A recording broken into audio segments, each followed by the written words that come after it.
Hello friends, welcome to Satish Academy online. Friends, मैं आज आपके लिए लेकर आया हूं जीएस का पहला मॉक टेस्ट। और ये जो जीएस का पहला मॉक टेस्ट है ये उन अभ्यर्थियों के लिए है जो यूपी एलटी ग्रेड और जीआईसी लेक्चरर की परीक्षा देने जा रहे हैं। जैसा कि परिचय क्लास में मैंने आपसे प्रॉमिस किया था कि जब तक आपकी परीक्षा नहीं होगी तब तक हम आपको दूसरे दिन एक मॉक टेस्ट देते रहेंगे। तो फ्रेंड्स, उसी प्रॉमिस के मुताबिक, उसी वादे के मुताबिक मैं आपके सामने प्रस्तुत हूँ जीएस का पहला मॉक टेस्ट लेकर। और ये मॉक टेस्ट एक बार फिर से बता दूं, उन अभ्यर्थियों के लिए है जो यूपी एलटी ग्रेड और जीआईसी लेक्चरर की परीक्षा देने जा रहे हैं। तो चलिए फ्रेंड्स, हम अपने आज के टेस्ट का पहला प्रश्न देखते हैं। और पहला प्रश्न आपके सामने है। देखो, पहले प्रश्न में हमसे पूछा गया है भारत का पहला उपग्रह कौन सा था। भारत का पहला उपग्रह कौन सा था? आपके सामने चार ऑप्शन है: भास्कर, आर्यभट्ट, रोहिणी और इनसेट। तो फ्रेंड्स, आप कोशिश कीजिए कि हर प्रश्न का उत्तर मुझसे पहले करें और उसके बाद फिर आप मैच करते चलिए कि आपके कितने उत्तर सही हुए। इससे आपका जो परीक्षण हो जाएगा, आपको पता चल जाएगा कि आप कितने पानी में हैं। तो आप मुझसे पहले अपना आंसर टिक कीजिए और बाद में काउंट कीजिए कि आपके कितने प्रश्न ठीक हुए। तो चलिए फ्रेंड्स, हम अपने पहले प्रश्न पर चलते हैं। भारत का पहला उपग्रह कौन सा था? तो भारत का पहला उपग्रह आर्यभट्ट था। आपकी जानकारी के लिए बता दूं कि ये आर्यभट्ट 19 अप्रैल 1975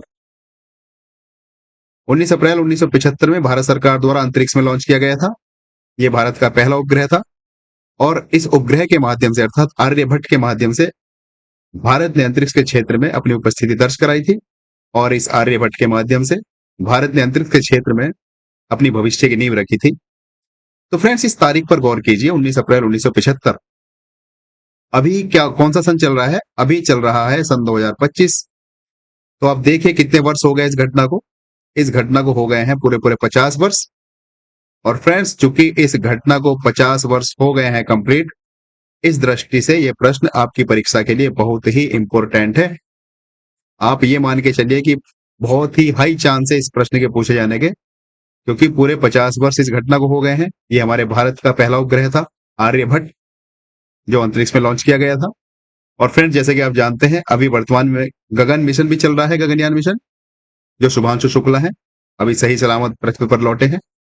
तो उस दृष्टि से भी ये अंतरिक्ष मिशन और अंतरिक्ष से संबंधित जितने भी प्रश्न हैं आपकी परीक्षा के लिए मुख्य हो चुके हैं। तो आज का पहला प्रश्न, और पहला ही प्रश्न बहुत ही इंपॉर्टेंट, आपको इस और ध्यान देना होगा। चलिए फ्रेंड्स, प्रश्न नंबर 2 की ओर चलते हैं। प्रश्न नंबर 2 बहुत ही आसान है, क्लास 5th का बच्चा भी इसको आसानी से कर देगा। हमसे पूछा गया है भारत का संविधान कब लागू हुआ। तो इसको बच्चा बच्चा जानता है, 26 जनवरी 1950 को हमारे देश का संविधान लागू हुआ, जिसको हम गणतंत्र दिवस के रूप में मनाते हैं। फ्रेंड्स, प्रश्न नंबर 3 की ओर चलें। देखो, प्रश्न नंबर 3 में हमसे कहा गया है विटामिन सी की कमी से कौन सा रोग होता है। तो बताइए, विटामिन सी की कमी से कौन सा रोग होता है? देखो, विटामिन सी की कमी से स्कर्वी रोग होता है। इस स्कर्वी रोग से मसूड़ों में खून आने लगता है, तो ये विटामिन सी की कमी से होता है। बात करें रतौंधी की, तो ये विटामिन ए की कमी से होता है। एनीमिया आयरन की कमी से होता है। वैसे तो ये किसी भी व्यक्ति में हो सकता है एनीमिया, लेकिन मुख्यतः इस एनीमिया की जो समस्या है महिलाओं में देखते हैं। उसका सबसे बड़ा कारण यह है कि उनका जो मासिक धर्म होता है, जिसके कारण इनको एनीमिया हो जाता है।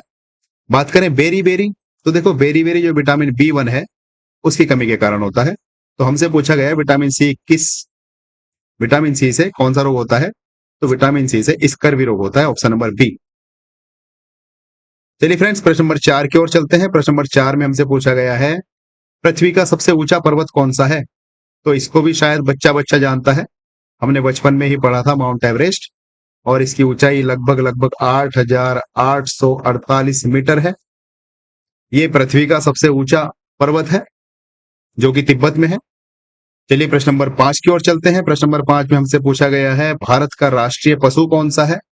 तो फ्रेंड्स, बताइए भारत का राष्ट्रीय पशु कौन सा है। भारत का राष्ट्रीय पशु है बाघ। और आपकी जानकारी के लिए बता दूं कि जो गेंडा है वो असम का राज्य पशु है। और जो शेर है, कुछ समझ रहे होंगे कुछ लोग कि शेर भी हो सकता है राष्ट्रीय पशु, लेकिन नहीं। शेर को हमने अशोक स्तंभ में यूज किया है, मतलब अशोक स्तंभ में हमने शेर का वर्णन देखा है। लेकिन जो हमारे देश का राष्ट्रीय पशु है वो ऑप्शन नंबर सी, बाघ।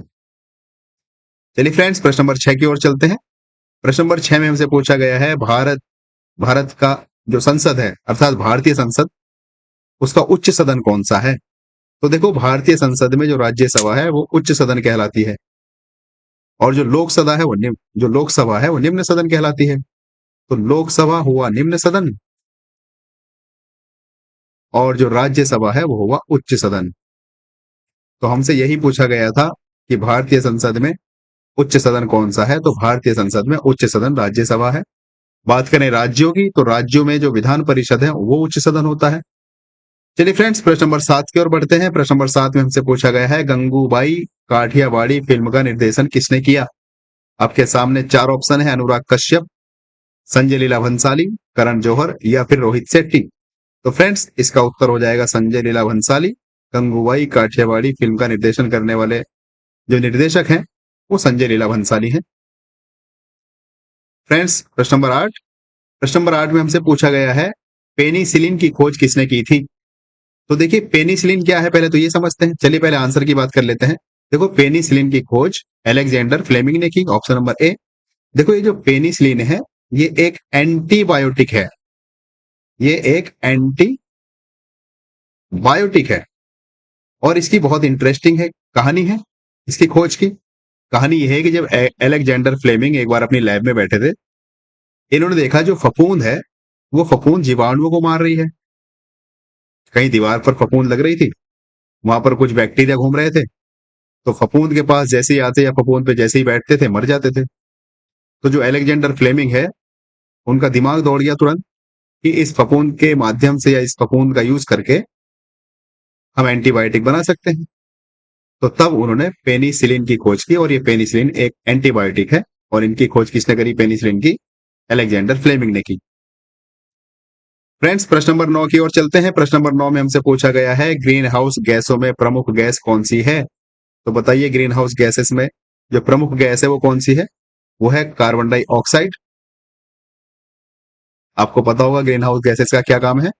देखो, ग्रीन हाउस गैसेस जो है हमारी पृथ्वी पर, जैसे ही हमारी पृथ्वी है और ये वातावरण की लेयर है, तो यहां से जो प्रकाश की किरणें आती हैं वो यहां से पार हो जाती है, लेकिन इधर से जो हमारा पृथ्वी का पार्थिव विकिरण रहता है वो यहां से पार नहीं हो पाता।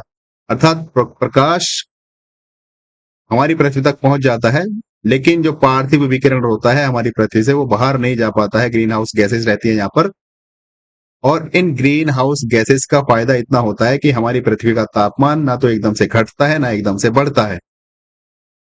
अगर ग्रीन हाउस गैसेस ना हो तो हमारी पृथ्वी का तापमान रात में माइनस में हो सकता है और दिन में आग का गोला बन सकता है। तो ग्रीन हाउस गैसेस का होना बहुत जरूरी है, और इनमें जो प्रमुख गैस है वो कार्बन डाइऑक्साइड है। ऐसा नहीं कि कार्बन डाइऑक्साइड हमारे लिए एकदम बेकार है, बहुत जरूरी है। ग्रीन हाउस गैसेस में प्रमुख गैस है, हमारी पृथ्वी का तापमान एकदम से ना तो घटने देती है और ना ही बढ़ने देती है, जितनी भी ये ग्रीन हाउस गैसेस होती हैं। चलिए फ्रेंड्स, आगे चलते हैं। इसका सबसे अच्छा उदाहरण मैं बात बताऊं आपको ग्रीन हाउस गैसेस की। आपने कार में कभी बैठे हो शीशे बंद करके, एकदम से गर्मी लग जाती है, क्या कारण है? कार का जो शीशा होता है वो बाहर के प्रकाश को तो अंदर आने देता है, क्योंकि यहाँ पर ग्रीन हाउस गैस का इफेक्ट है, और अंदर फिर हीट बन जाती है। तो ये ग्रीन हाउस गैस के कारण ये जो बाहर अंदर का तापमान है ये बाहर नहीं जा पाता। तो यही काम पृथ्वी पे होता है। जो ऊपर की सूर्य किरणें आती हैं वो तो धरती तक पहुंचती हैं, और फिर जो पृथ्वी की पार्थिव विकिरण होती है, इसको बोलते हैं पार्थिव विकिरण, वो इन ग्रीन हाउस गैसेस को पार करके ऊपर नहीं जा पाती है, जिसके कारण हमारा जो तापमान रहता है पृथ्वी का वो बैलेंस रहता है, ना तो एकदम से घटता है और ना ही एकदम से बढ़ता है। चलिए फ्रेंड्स, प्रश्न नंबर 10 की ओर चलते हैं। इतनी जानकारी आपके लिए काफी है। देखो, प्रश्न नंबर 10 में हमसे पूछा गया है, विश्व का सबसे बड़ा महासागर कौन सा है? तो बताइए, विश्व का सबसे बड़ा महासागर कौन सा है? ऑब्वियस सी बात है, हम सब जानते हैं विश्व का सबसे बड़ा महासागर है प्रशांत महासागर, और इसमें एक बहुत बड़ा गर्त है जो विश्व का सबसे बड़ा गर्त है, जिसका नाम है मेरियाना। मेरियाना जो प्रशांत महासागर में है, सबसे बड़ा गर्त है दुनिया का, मेरियाना। चलिए फ्रेंड्स, प्रश्न नंबर 11 की ओर चलते हैं। प्रश्न नंबर 11 में हमसे पूछा गया है, चिपको आंदोलन किससे संबंधित था? तो बताइए, चिपको आंदोलन किससे संबंधित था? शायद आप में से कुछ लोगों को पता होगा। इसका ऑप्शन हो जाएगा बी, चिपको आंदोलन ड्रग्स संरक्षण से संबंधित था। चलिए प्रश्न नंबर 12 की ओर चलते हैं। प्रश्न नंबर 12 में हमसे पूछा गया पहला नोबेल पुरस्कार पाने वाले भारतीय कौन थे? तो बताइए पहला नोबेल पुरस्कार पाने वाले भारतीय कौन थे? सीवी रमन, रविन्द्रनाथ टैगोर, अमर्त्य सेन या हरगोविंद खुराना? तो फ्रेंड्स, पहला भारतीय नोबेल पाने वाले व्यक्ति रविंद्रनाथ टैगोर थे। बाकी सभी को भी नोबेल मिला, लेकिन रविंद्रनाथ टैगोर के बाद में मिला। तो आपसे प्रश्न पूछा गया था पहला नोबेल पुरस्कार पाने वाले भारतीय कौन थे? रविंद्रनाथ टैगोर। ये वही रविंद्रनाथ टैगोर है जिन्होंने जन गण मन अधिनायक जय हे भारत भाग्य विधाता लिखा था। याद आया कुछ हिस्ट्री में, इतिहास में कब लिखा था? अगर आपने इतिहास पढ़ा हो तो आपको कुछ याद आया होगा। चलिए, नहीं आया तो आगे बढ़ते हैं, आएगा, क्योंकि आज हमारा पहला टेस्ट है। फ्रेंड्स, प्रश्न नंबर 13 की ओर बढ़ते हैं। प्रश्न नंबर 13 में हमसे पूछा गया है भारत छोड़ो आंदोलन कब शुरू हुआ? तो बताइए भारत छोड़ो आंदोलन कब शुरू हुआ? भारत छोड़ो आंदोलन शुरू हुआ 1942 में। याद होगा कुछ, जब द्वितीय विश्व युद्ध शुरू हो चुका था लगभग, तो 1942 में महात्मा गांधी जी ने गरम, वो कहते ना लोहा गर्म था, हथौड़ा मार दिया, क्योंकि अंग्रेजों की हालत खराब थी। तो महात्मा गांधी जी ने नारा दे दिया भारत छोड़ो आंदोलन का, और वो दिया 1942 में। चलिए फ्रेंड्स, प्रश्न नंबर 14 की ओर चलते हैं। प्रश्न नंबर 14 हमसे पूछा गया पंचायती राज प्रणाली का पहला राज्य कौन सा था? अर्थात इनडायरेक्टली हमसे ये पूछा गया कि जो पंचायती राज प्रणाली है वो सबसे पहले किस राज्य में लागू की गई? तो इसका उत्तर हो जाएगा राजस्थान, ऑप्शन नंबर बी, अर्थात राजस्थान में पंचायती राज प्रणाली सबसे पहले लागू की गई थी। फ्रेंड्स, मुझे पूरा विश्वास है कि आप अच्छे से इन प्रश्नों को समझ रहे होंगे, और मुझे ये भी पूरा विश्वास है कि आपकी परीक्षा में इन प्रश्नों से कुछ ना कुछ फायदा मिलेगा। कुछ ना कुछ नहीं, बहुत फायदा मिलेगा, या बहुत भी नहीं, मैं कह सकता हूं कि आपको 100% फायदा मिलेगा, क्योंकि आज हमारा पहला टेस्ट है।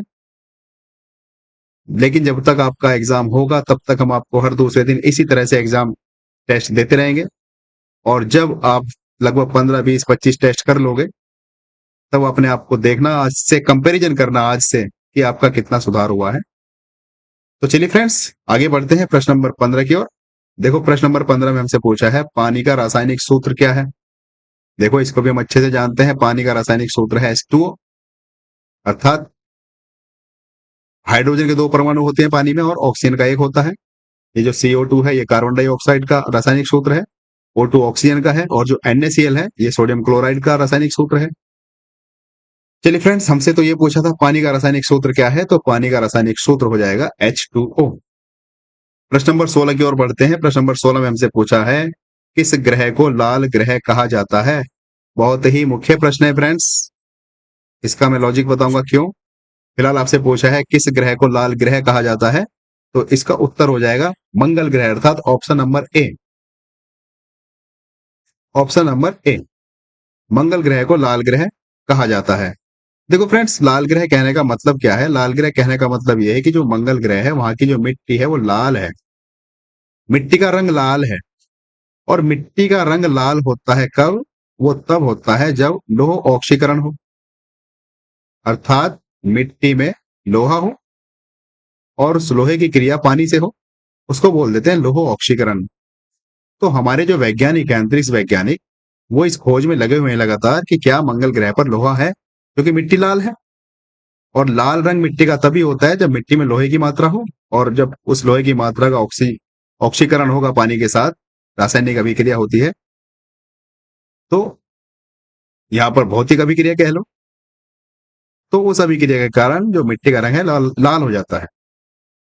तो यहां से आपके कई सारे प्रश्न बन सकते हैं, देखो इसी एक प्रश्न में, इसलिए मैंने इसको इंपॉर्टेंट कहा। पहला प्रश्न तो सीधा सीधा सा बन जाएगा कि किस ग्रह को लाल ग्रह कहा जाता है, आपने उत्तर लगा दिया मंगल ग्रह को।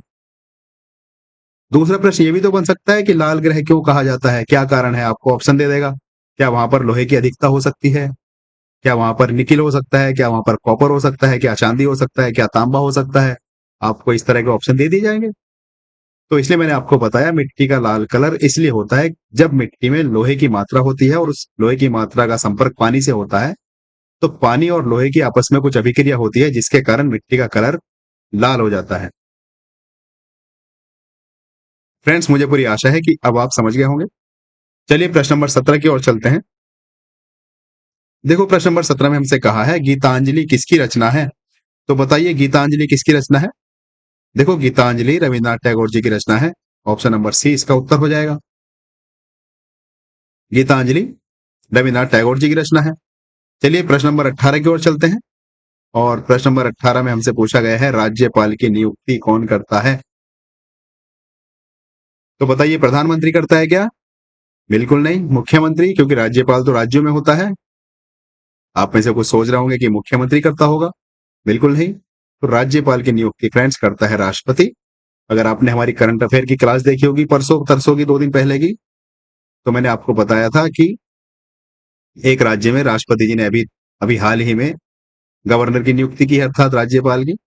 तो हमारे जो राष्ट्रपति होते हैं वो गवर्नर की नियुक्ति करते हैं। चलिए प्रश्न नंबर 19 की ओर चलते हैं। देखो प्रश्न नंबर 19 में हमसे कहा गया है जय जवान जय किसान का नारा किसने दिया? तो बताइए जय जवान जय जय किसान का नारा किसने दिया? शायद अधिकतर बच्चों को पता होगा। Option number C, Lal Bahadur Shastri ने। जो हमारे लाल बहादुर शास्त्री जी थे, उन्होंने जय जवान जय किसान का नारा दिया था। चलिए फ्रेंड्स प्रश्न नंबर 20 की ओर चलते हैं। प्रश्न नंबर 20 में हमसे पूछा गया है महात्मा बुद्ध का जन्म कहाँ हुआ? बताइए कौन नहीं जानता इसको? हमने इतिहास में बौद्ध धर्म बहुत डिटेल में पढ़ा, अगर आपने हमारी क्लास की होगी तो महात्मा बुद्ध का जन्म हुआ लुम्बिनी में। ऑप्शन नंबर ए। देखो सारनाथ में क्या हुआ था? सारनाथ में जब बुद्ध को ज्ञान प्राप्त हुआ तो उन्होंने प्रथम उपदेश दिया अपना, वो सारनाथ में दिया। यहां से भी कई प्रश्न आपसे बन सकते हैं। बुद्ध ने अपना पहला उपदेश कहाँ दिया? सारनाथ में। और जो बोध गया है, इस बोध गया में बुद्ध को ज्ञान प्राप्त हुआ। और जो कपिल वस्तु है, इस कपिल वस्तु में बुद्ध की जो युवावस्था थी, युवावस्था ये युवावस्था बुद्ध की कपिल वस्तु में भी थी। तो हमसे प्रश्न पूछा गया महात्मा बुद्ध का जन्म कहाँ हुआ था? तो महात्मा बुद्ध का जन्म लुम्बिनी में हुआ था। ऑप्शन नंबर ए। चलिए फ्रेंड्स बढ़ते हैं प्रश्न नंबर 21 की ओर। और प्रश्न नंबर 21 में हमसे पूछा है हरित क्रांति के जनक कौन कहलाते हैं? तो मुझे पूरा विश्वास है कि आप में से अधिकतर को इसका आंसर पता होगा। हमसे पूछा हरित क्रांति के जनक किसे कहते हैं? तो जो MS स्वामीनाथन है, उन्हें हरित क्रांति के जनक कहा जाता है, जिन्होंने कृषि के क्षेत्र में क्रांति की। MS स्वामीनाथन। चलिए फ्रेंड्स आगे बढ़ते हैं, प्रश्न नंबर 22 की ओर चलते हैं। प्रश्न नंबर 22 में हमसे कहा है कंप्यूटर का पिता किसे कहा जाता है? ऑप्शन जो इसका मतलब प्रश्न नंबर 22 है, इसका कौन सा ऑप्शन आपको ठीक नजर आ रहा है? देखो इसका उत्तर हो जाएगा ऑप्शन नंबर बी, अर्थात चार्ल्स बेबेज। चार्ल्स बेबेज को कंप्यूटर का पिता कहा जाता है। जो अन्य सभी यहां पर आपको नजर आ रहे हैं, ये सभी बाद में इन्होंने अपने कंप्यूटर में योगदान दिया है। इन सभी का भी योगदान है कंप्यूटर के क्षेत्र में, लेकिन जो शुरुआती योगदान है, जो कंप्यूटर के पिता कहलाते हैं, कंप्यूटर के जनक कहलाते हैं, वो चार्ल्स बेबेज कहलाते हैं। Option number B. चलिए फ्रेंड्स प्रश्न नंबर 23 की ओर चलते हैं। प्रश्न नंबर 23 में हमसे कहा है पृथ्वी का व्यास लगभग कितना है? पृथ्वी का व्यास लगभग कितना है? तो बताइए पृथ्वी का व्यास कितना है? देखो सपोज ये हमारी पृथ्वी है, जो जियोइड आकृति की है। जियोइड ज्योग्राफी में हम पढ़ेंगे, जियोइड किसे बोलते हैं। ये हमने बनाई पृथ्वी की आकृति। हमसे पूछा है व्यास बताइए, व्यास कितना है?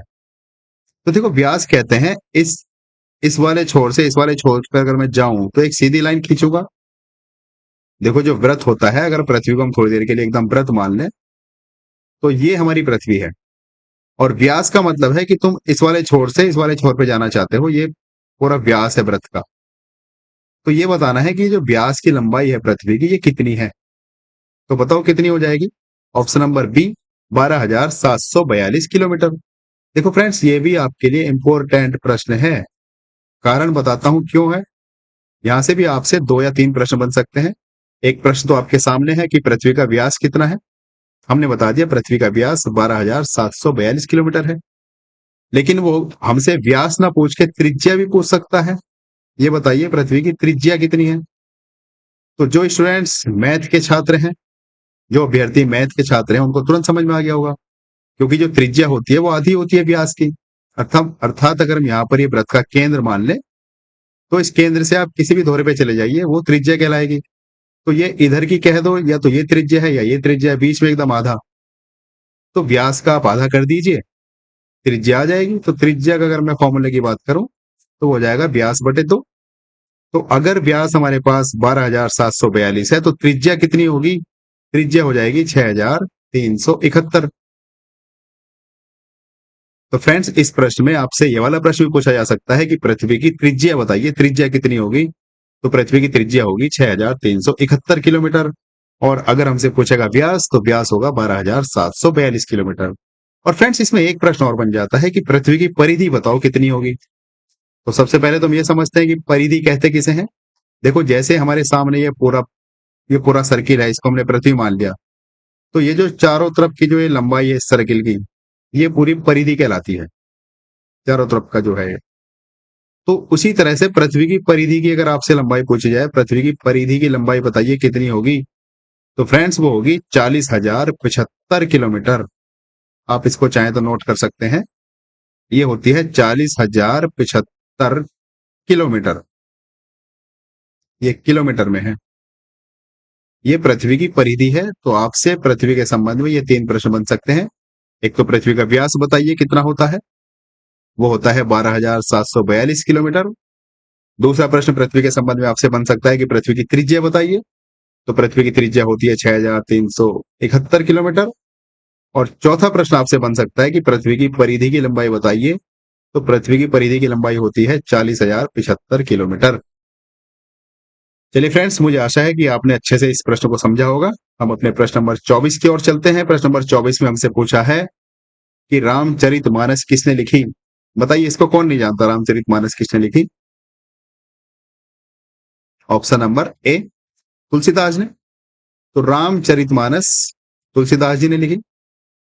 चलिए फ्रेंड्स, प्रश्न नंबर 25 की ओर बढ़ते हैं। देखो, प्रश्न नंबर 25 में हमसे पूछा गया है गुट निरपेक्ष आंदोलन के संस्थापकों में से एक कौन थे। अर्थात इनडायरेक्टली हमसे ये पूछा है कि जो गुट निरपेक्ष आंदोलन हुआ था, उनके संस्थापकों में से कौन सा एक नाम आपको यहां पर नजर आ रहा है। 4 ऑप्शन आपको दिए हैं। Option A Mahatma Gandhi, option B Jawaharlal Nehru, option C Indira Gandhi, और ऑप्शन डी अटल बिहारी वाजपेयी। तो फ्रेंड्स, इसका हमारा उत्तर हो जाएगा option number B, Jawaharlal Nehru. देखो, अगर आपको गुट निरपेक्ष का मतलब नहीं पता तो मैं आपको यहीं पर क्लियर कर दूं। जब आप आधुनिक भारत का इतिहास पढ़ोगे, तो जो द्वितीय विश्व युद्ध हुआ, आप जानते हैं कि हम अंग्रेजों के उस समय गुलाम थे। तो उस द्वितीय विश्व युद्ध में अंग्रेजों ने हमें युद्ध राष्ट्र घोषित कर दिया था कि भारत भी युद्ध राष्ट्र है और हमारी तरफ से भारत भी युद्ध लड़ेगा। तब हमारे जो उस समय के नेतागण थे, उन्होंने इस चीज का विरोध किया और आंदोलन किया कि भाई, हम तो भारत के नागरिक हैं, हमें तो पता ही नहीं कि हमारा किसके साथ युद्ध हो रहा है, हम क्यों किसी के साथ में युद्ध करें। हमारा देश तो एक गुट निरपेक्ष देश है। गुट निरपेक्ष का मतलब है कि अगर गुटबाजी हुई, जैसे कि विश्व युद्ध हुआ, तो उसमें पूरा विश्व लगभग 2 गुटों में बट गया था। एक गुट ये था, दूसरा गुट ये था। तो पूरी दुनिया आधी आधी हो गई थी लगभग, इसलिए विश्व युद्ध हुआ। तो हमारे देश के जो नेता थे उस समय, उन्होंने एक आंदोलन चलाया गुट निरपेक्षता का। और गुट निरपेक्षता का मतलब हुआ कि जो भारत है, वो एक गुट निरपेक्ष राष्ट्र है। ना तो वो इस गुट में जाएगा और ना ही वो इस गुट में जाएगा। इसलिए भारत को कहा गुट निरपेक्ष राष्ट्र। और ये गुट निरपेक्ष आंदोलन जो चला, उसमें जो एक संस्थापक थे, उनमें से एक जवाहरलाल नेहरू थे। फ्रेंड्स, आशा करता हूं आपने प्रश्न समझा होगा। चलिए प्रश्न नंबर 26 की ओर चलते हैं। एक सेकंड गाइस, प्रश्न नंबर 26 हमसे पूछा गया है कि मुद्रा का निर्माण कौन करता है। बहुत ही अच्छा प्रश्न है। मुद्रा का निर्माण कौन करता है? आपके सामने ऑप्शन है वाणिज्य मंत्रालय, या भारतीय रिजर्व बैंक, या वित्त मंत्रालय, या फिर नीति आयोग। तो बताइए फ्रेंड्स, मुद्रा का निर्माण कौन करता है? कुछ लोग कहेंगे ऑप्शन नंबर ए, कुछ कहेंगे भारतीय रिजर्व बैंक, या कुछ कहेंगे वित्त मंत्रालय। इसको तो चलो बहुत कम कहेंगे। तो सही उत्तर क्या होगा फ्रेंड्स? सही उत्तर होगा भारतीय रिजर्व बैंक। देखो, जो मुद्रा छापी जाती है वो रिजर्व बैंक के द्वारा छापी जाती है। वाणिज्य मंत्रालय और वित्त मंत्रालय ये नियम कानून बनाते हैं, लेकिन जो मुद्रा छापने का काम करता है वो हमारा देश का जो आरबीआई है, रिजर्व बैंक ऑफ इंडिया, वो करता है। तो हमारा जो इसमें उत्तर हो जाएगा ऑप्शन नंबर बी, अर्थात भारतीय रिजर्व बैंक। चलिए फ्रेंड्स, अगले प्रश्न की ओर बढ़ते हैं। प्रश्न नंबर 27 आपके लिए बहुत ही कठिन। आपको ऐसा लग रहा होगा, लाल किला कहाँ स्थित है? दुनिया में इससे बड़ा मुश्किल कार्य कोई लग सकता है क्या, कि लाल किला कहाँ स्थित है यही ना पता हो? तो इसलिए मैंने कहा बहुत ही मुश्किल प्रश्न आपके लिए। तो इसका उत्तर हो जाएगा ऑप्शन नंबर ए। बहुत ही आसान प्रश्न, सबको पता है लाल किला दिल्ली में है। चलिए प्रश्न नंबर 28 की ओर चलते हैं। देखो प्रश्न नंबर 28 में हमसे पूछा है कि ओजोन परत वायुमंडल के किस स्तर में पाई जाती है। तो बताइए फ्रेंड्स, ओजोन परत किस स्तर में पाई जाती है। देखो अगर आपको नहीं पता हो तो हमारी जो पृथ्वी है उसके ऊपर का जो वायुमंडल है, सपोज ये पृथ्वी है हमारी, ये पृथ्वी है, इस पृथ्वी के ऊपर वायुमंडल है। तो हमने इस वायुमंडल को कुछ परतों में बांट दिया है। जो सबसे नीचे की परत है उसको हमने क्षोभ मंडल कहा है, उसके ऊपर की परत को हमने समताप मंडल कहा है, उसके ऊपर की परत को मध्य मंडल कहा है, उसके ऊपर की परत को हमने बाह्य मंडल कहा है, और उससे भी ऊपर की परत को हमने आयन मंडल कहा है, और आयन मंडल से ऊपर हमने कह दिया अंतरिक्ष अर्थात स्पेस। तो हमसे पूछा है जो ओजोन परत है वो किस वायुमंडल में आती है। ओजोन परत कहां पर आती है, तो ओजोन परत हमारी समताप मंडल में आती है, ऑप्शन नंबर बी। ओजोन परत समताप मंडल में आती है। चलिए फ्रेंड्स प्रश्न नंबर 29 की ओर चलते हैं। और प्रश्न नंबर 29 में हमसे पूछा गया है कि किसे भारतीय मिसाइल मैन कहा जाता है। बताइए किसे कहा जाता है भारतीय मिसाइल मैन। इसको हम अच्छे से जानते हैं, डॉक्टर एपीजे अब्दुल कलाम भारतीय मिसाइल मैन कहलाते हैं। इनका पूरा नाम डॉक्टर अब्दुल पाकिर जैनुल आबिदीन अबुल कलाम है। चलिए उसमें नहीं जाते हम। तो हमसे पूछा है भारतीय मिसाइल मैन किसे कहा जाता है, तो भारतीय missile man doctor APJ Abdul Kalam को कहा जाता है। देखो ये जो है विक्रम साराभाई, इन पर भी आपसे प्रश्न बन सकता है क्योंकि आजकल अंतरिक्ष टेक्नोलॉजी बहुत ज्यादा चर्चा में है। तो जो विक्रम साराभाई है, ये जो अंतरिक्ष के कार्यक्रम होते हैं उनके पिता कहलाते हैं। अंतरिक्ष के जो कार्यक्रम, अंतरिक्ष कार्यक्रम के पिता,